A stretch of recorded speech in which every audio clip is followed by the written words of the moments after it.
Biraz acele et.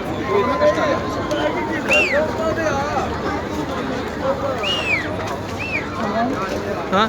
Tamam. Ne o?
Lan abi, bak bu kutuları çıkarıyoruz. Dolapta bir tane patatesleri her gün koydurmuş abi.